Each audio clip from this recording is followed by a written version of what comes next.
I'm trying to do, folks, is rid the world of all these fevered egos that are tainting our collective unconscious and making us pay a higher psychic price than we can fucking imagine.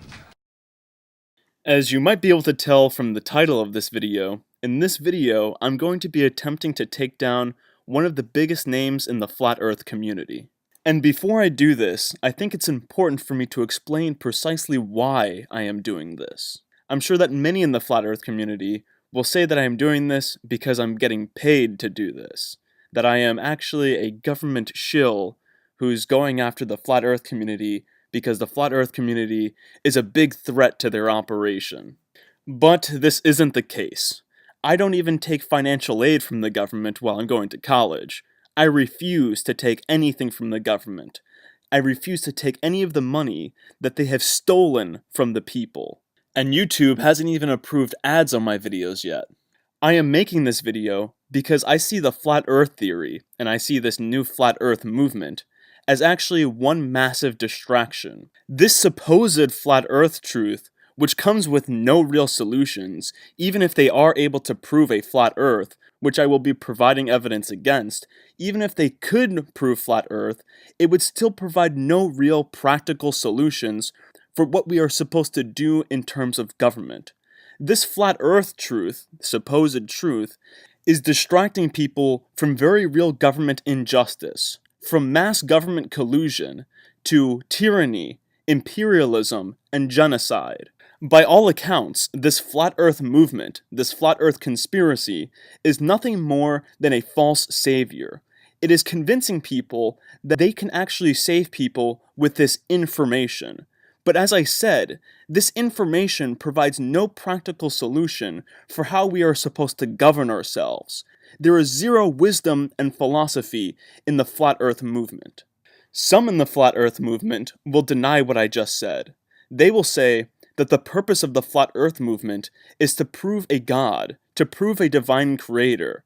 And to them I say, so if you could disprove a flat earth, does that mean that you're disproving the existence of a god or a divine creator?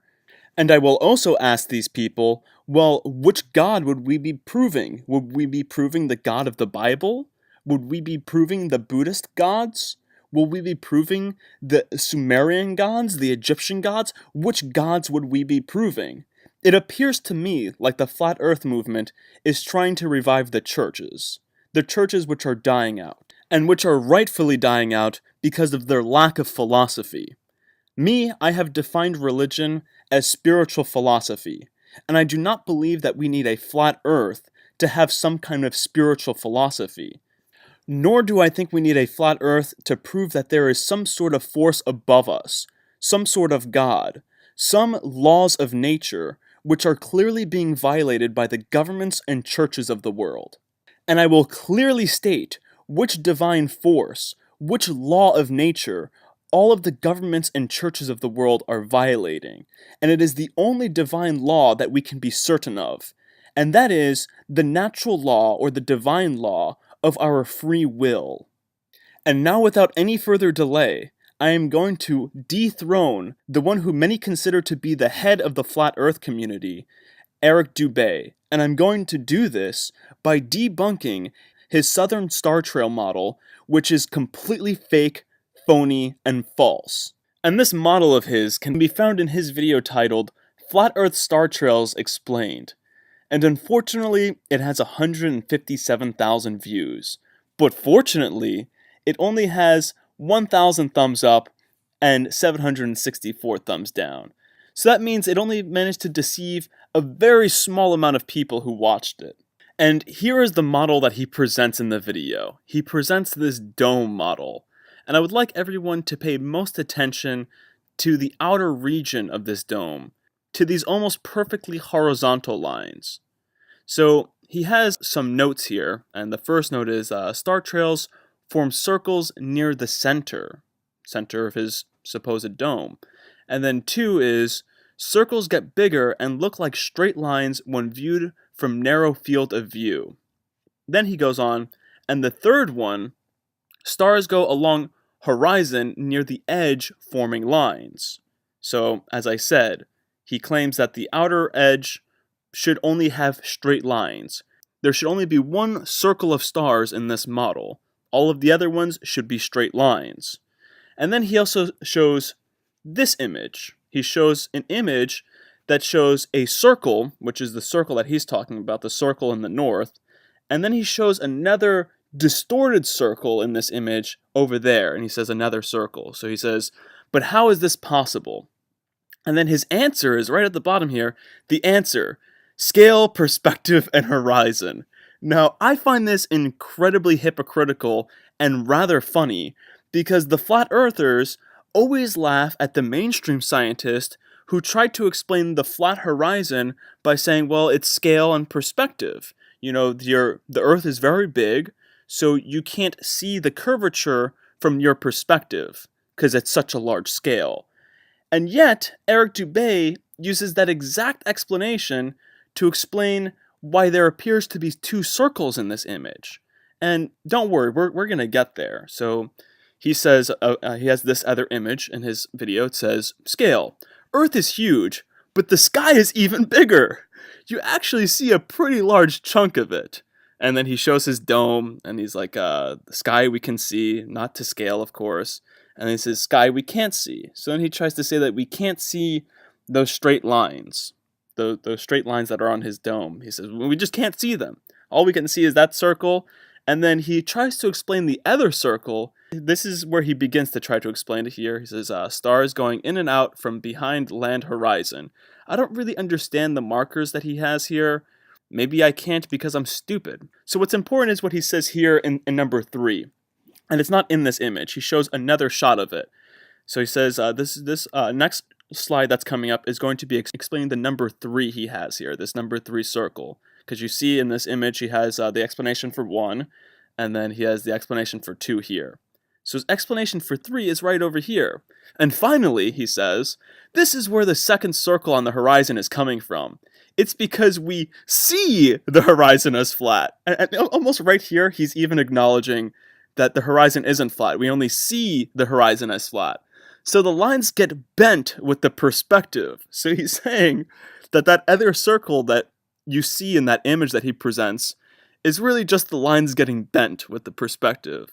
So then he goes on to say, so it looks like a second pole, but in reality, it's just a massive perspective warp due to scale of the actual sky. And come on, guys, I know any flat earthers who are watching this are going to say that this has to be considered hypocritical, because he always criticizes the mainstream scientist for using the scale and perspective as a way to excuse what our senses pick up. And this is sometimes rational. Our senses cannot always be trusted. This is why magicians, they manipulate the weak points in our senses, because our senses are not perfect. We are not gods. But Dubay's sophistry does not end here in this video. His sophistry takes it up a notch. His deception, him completely ignoring empirical reality, goes even further. After he shows people those images, along with some really terrible music, he's totally trying to brainwash people with that music and those images.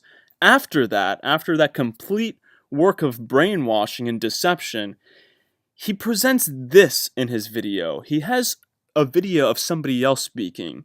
And here, this person is looking at a star map. I guess his computer has some kind of program that allows him to see the star trails in the north and the star trails in the south. And oh my god, it's like the worst recording ever. The guy's computer's obviously like struggling to cool itself down. So you kind of hear the sound of his computer fans the entire time. And the sounds of the computer fan just really mess up the audio. But I'm going to play that part of the video. And this should be fair use. Don't try to come after me for copyright claims, Dubay, okay? This is fair use. I'm using this to criticize you and educate people. So this should be completely within the realms of fair use. So now I'm going to allow you to see this. And you're going to really, really be astonished by the sophistry used here. Okay, so we look up at the sky and face north. And there we go. Everything is rotating anti-clockwise around Polaris. Now, and so as you all saw, that first part of the video, he's showing the northern star trails. He's showing the northern stars go in a circle around Polaris, going in a circle around a pole. Now he is going to show the southern sky. He's going to show the southern star trails. And just watch. So what happens in this projection if I visit Australia or New Zealand? So we'll click down to New Zealand, and in New Zealand I'm now going to face, so at the moment I'm facing south. Okay, so in New Zealand facing south, what do we see? We see the stars rotating clockwise. So in the south, they're rotating clockwise, and not only are they rotating clockwise, but they're rotating clockwise around a pole. Not a pole star, but obviously a pole. If there was a star in that center, it would be a southern pole star. But they are still rotating around a fixed pole. Okay? And he even acknowledges it right here. He says this right after. And I'm facing south. And they're rotating clockwise around the pole there. Wait, what was that? They're rotating clockwise around a what? A pole? Let me have you say it again. I'm going to try to clear out all that background noise so we can try to hear you more clearly. And they're rotating clockwise around the pole there. So he says very clearly they're rotating clockwise around a pole there. And by there, he means the southern hemisphere. Now, on a flat Earth, on the model that Eric showed us, there should only be one pole. So, let's see how this sophist tries to twist this around on us to explain why we're seeing two poles on his imaginary flat Earth. So that matches up with what we would expect to see. A clockwise rotation as opposed to an anti-clockwise rotation, which you see in the northern hemisphere. I just had to include this little gem before I go on to his sophistry, because I have to ask, who is he talking about when he says that that is what we would expect to see? Flat Earthers should not expect to see the southern stars rotating clockwise around a pole. See, I believe that he's saying that this is what we would expect to see to make it seem like they're not complete idiots. To make it seem like, oh yes, no, this is perfectly expected. Don't let anyone tell you that this debunks the flat Earth theory. This is all totally expected. It's almost like somebody doing something, totally messing up on that something, and then saying, oh no, I meant to do that. This is all in my plan. Don't worry, don't question me. Just keep listening to what I'm saying. Allow me to further deceive you and to make it seem like I actually know what I'm talking about and I know what I'm doing. That's exactly what he's doing here. Or at least that's what I believe he's doing here. And you're going to see the sophistry right now. Listen to what he has to say now. So we're led to believe that that's because in New Zealand. So if you're in New Zealand. So we're led to believe that because okay, sir stutters a lot. Why are you tripping over your words? Does the sophistry have your snake tongue all twisted up? Come on, let it out. Let out your sophistry. Are you having trouble deceiving yourself and your audience? Is your psyche trying to prevent your mouth from spitting out too much bullshit? I'm sorry, everyone. I just had to say that.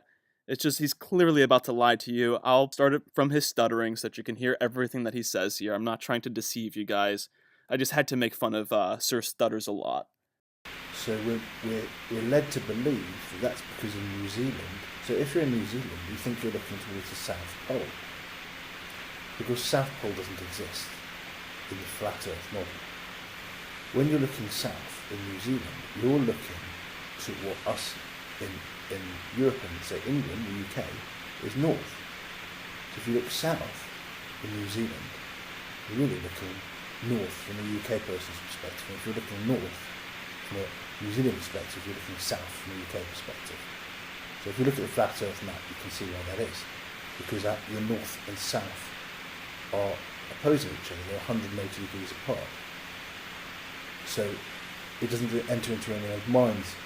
And that's it. That's how he explains it. That when you're in New Zealand and you're looking south, you're actually looking north. So the pole that you see in the south is actually the pole in the north. So this is what the flat earthers think. This is their logic depicted in this image right here. That in the north, when you're looking north, you're seeing Polaris. When you're looking south towards New Zealand. But when you're in New Zealand, see, they're so stupid down there, it hasn't even got into their head that when they're looking south, they're really looking north. And when they're looking north, they're really looking south. This is how they try to twist it around. And come on, I'm sure that everyone on both sides of the aisle can call bullshit on this one. And flat earthers, if you're having trouble calling bullshit on this one, I'll help you out using your own flat earth logic. So flat earthers, or at least the heads of the flat earth community, always tell people that you can't see something simply because it's just too far away for your eyes to see. So using that logic, do you really think that if you're all the way down in the south, do you think that you would be able to see Polaris? You really think that you would be able to see the same northern star trails that the people all the way up in the north, people who are thousands of miles away from you, do you think you're going to see those same stars as them? No, your eyes shouldn't be able to see that far. So there you go. Using your own logic, it would be bullshit. And also using just basic logic and, what everyone knows, people in the south don't say that south is pointing towards the equator or towards the North Pole. No, they know very well that south is south, no matter where you are on the globe, okay? South is towards the southern pole. North is towards the northern pole. So it's just ridiculous, okay? Please stop falling for the distraction of the flat earth community.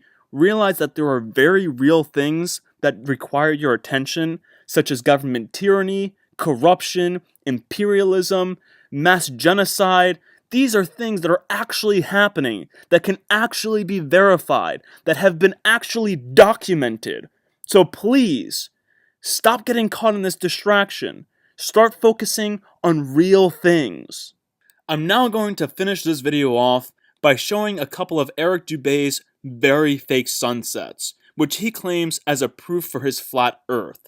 He says that on the flat earth, the sun isn't setting, it's just moving out of sight. It gets smaller and smaller until it becomes this pinprick. And to prove this, he shows these very, very fake videos of the sun setting. So enjoy these very, very fake videos.